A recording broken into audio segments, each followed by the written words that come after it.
Ya hemos visto en los dos vídeos anteriores el comportamiento de los circuitos resistivos y de los circuitos inductivos. Pues bien, en este tercer vídeo nos queda por ver los circuitos capacitivos. En este caso, bueno, capacitivos puros, que solo tenemos condensadores, no tenemos parte resistiva, digamos. Entonces, vemos aquí nuestro esquemita. En este caso, tenemos un interruptor para cargar el condensador y un interruptor para descargar el condensador, y lo vamos a hacer a través de una resistencia. Igual, en corriente continua, esto ya lo vimos, son los transitorios, el estudio de los transitorios del condensador. Partimos de un condensador que está totalmente descargado, ¿vale? En un primer momento no hay tensión, en bornes del condensador, por supuesto no circula corriente. Cuando cerramos el interruptor A, el condensador va a empezar a cargarse, ¿de acuerdo? En un primer momento, esa carga es muy rápida. El condensador, sus placas, son capaces de admitir electrones o de desprenderse de electrones de manera muy fácil. ¿De acuerdo? Entonces, en un primer momento la intensidad es elevada. Y la tensión en bornes, que depende de la carga que tenga el condensador, como el condensador en principio está descargado, no tiene almacenada carga, pues su tensión será nula. Poco a poco, según las placas del condensador se van cargando, va apareciendo una oposición. ¿Por qué? Pues porque esta placa de aquí se va cargando positivamente y esta placa se va cargando negativamente. Entonces, cada vez va subiendo la tensión positiva aquí la tensión negativa se va igualando con este potencial, de tal manera que se va oponiendo. O sea, va subiendo la tensión en bornes del condensador, el condensador se va cargando y como esa tensión se opone a la tensión de carga, la intensidad de carga poco a poco va disminuyendo. Hasta que finalmente el condensador se ha cargado, se habrá cargado a la tensión que le estamos aplicando y ya no circulará intensidad. Recordemos que el dieléctrico que tenemos entre las placas del condensador es un material aislante y una vez que el condensador está cargado, no va a haber mayor circulación de electrones. Si llegado a este punto, el punto de carga, abro el interruptor A, pues ya sabemos que el condensador va a ser capaz de mantener su tensión de carga, ¿vale? Almacenado esa carga electroestática. Si después de haber abierto el interruptor A con el condensador cargado cerramos el interruptor B, el condensador se va a poder descargar a través del resistor que tenemos aquí conectado. Al principio tendrá bastante tensión y poco a poco esa tensión, según el condensador se va descargando, irá disminuyendo. Y lo mismo, justo en el momento en el que cerramos el interruptor, la intensidad que circula va a ser muy alta, porque la carga es mucha, pero según se va descargando cada vez la intensidad va a ser menos. Es como si tenemos un depósito de agua que se vacía por gravedad, pues al principio cuando abrimos la válvula que tenemos abajo, el grifo, sale con mucha velocidad, sale con mucho caudal, pero según el depósito se va descargando, cada vez sale menos caudal por ese grifo de salida, ¿vale? Sería lo mismo.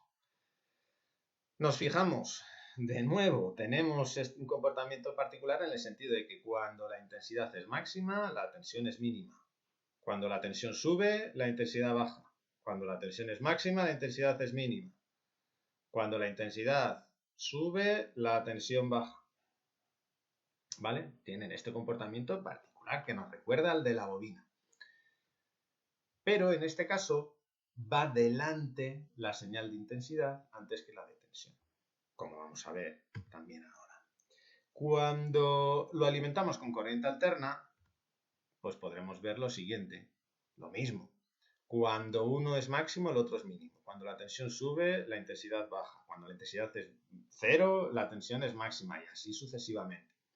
Pero en este caso, la señal que va delante, la señal que cuando empezamos se pone en el máximo, es la intensidad. En este caso, decimos que la intensidad va adelantada 90 grados, si es un condensador ideal, adelanta 90 grados a la onda de tensión. ¿De acuerdo? O que la tensión va retrasada 90 grados respecto de la intensidad. ¿Vale? Esto es uno de los efectos que tiene el condensador. Me desfasa las ondas. Asimismo, no solo me va a desfasar las ondas, sino que va a aparecer una oposición. ¿Qué es lo que le pasa al condensador? El condensador, la oposición que presenta al paso de corriente es mayor cuanto más cargado esté.